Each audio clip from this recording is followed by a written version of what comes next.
En Siria se recrudece la guerra civil, considerada el mayor desafío al régimen de Bashar al-Assad. Miles de combatientes islamistas rebeldes han tomado gran parte de la ciudad más poblada del país, Alepo.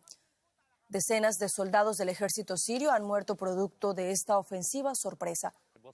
El régimen de Bashar al-Assad dice que está ya preparando una contraofensiva para retomar el control del país. Los insurgentes también se han apoderado del aeropuerto y han tomado otras ciudades. Los combates reavivan un conflicto que ha permanecido inactivo durante los últimos 4 años.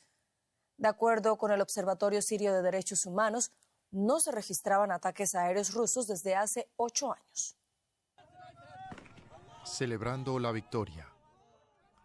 Los combatientes rebeldes toman las calles de Alepo 8 años después de haber sido expulsados bajo devastadores ataques aéreos gubernamentales y rusos. Se alegran de lo que consideran una aplastante derrota del presidente Bashar al-Assad.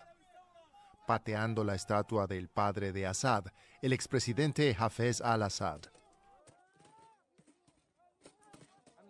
Gracias a Dios y tras 8 años desplazados por la familia Assad y su maquinaria criminal, hoy hemos vuelto a Alepo. Por la gracia de Dios, hemos vuelto a nuestro país. Soy hijo de Alepo.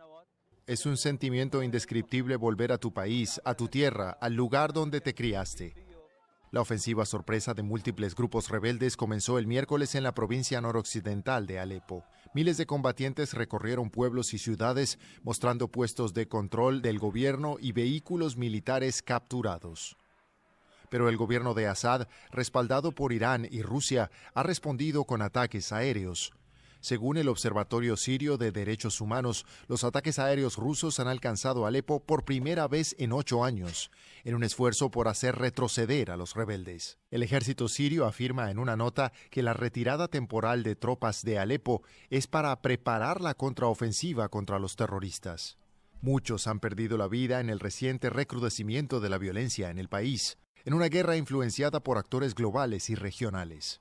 Irán respalda firmemente el gobierno de Assad, al igual que Rusia, cuyos cazas ya han atacado a los rebeldes en varias ocasiones. Turquía, por su parte, influye en las fuerzas rebeldes. Ese país y Estados Unidos han desplegado tropas tras las fronteras de Siria, mientras Israel lleva a cabo ataques periódicos contra las fuerzas iraníes y las milicias aliadas de Teherán. Desde hace casi 13 años, Assad está en guerra con las fuerzas de la oposición que pretenden derrocarlo. Se calcula que el conflicto ha causado 500.000 de muertos. Unos 6,8 millones de sirios han huido del país. Y ahora, esta ofensiva ha reavivado los combates con una intensidad no vista en años.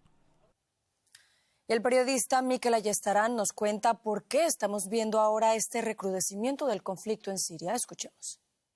El siguiente capítulo de la guerra en Líbano se está escribiendo en Siria, donde los grupos armados de la oposición han tomado Alepo, toda la provincia de Idlib y avanzan sobre Hama. Los enemigos de Bashar al-Assad han aprovechado que sus 2 grandes aliados, Rusia y Hezbollah, están ocupados en otros frentes y han asestado un golpe sorpresa. Miles y miles de civiles escapan de la segunda ciudad del país, que los milicianos han tomado sin apenas resistencia de un ejército sirio que ha colapsado.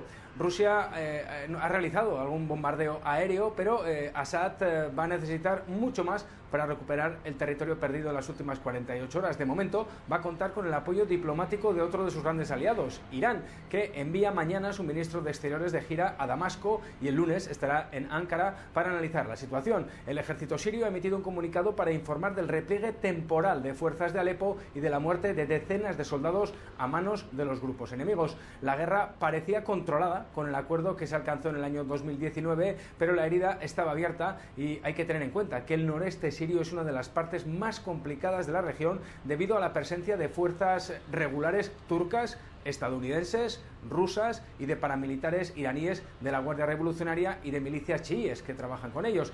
Cada una de estas potencias tiene su agenda y tras saltar por los aires el acuerdo de 2019 están moviendo sus peones para no perder terreno. Rusos e iraníes han blindado hasta ahora al presidente Assad. Washington trabaja mano a mano con los kurdos y los turcos son el respaldo principal de los islamistas árabes sirios.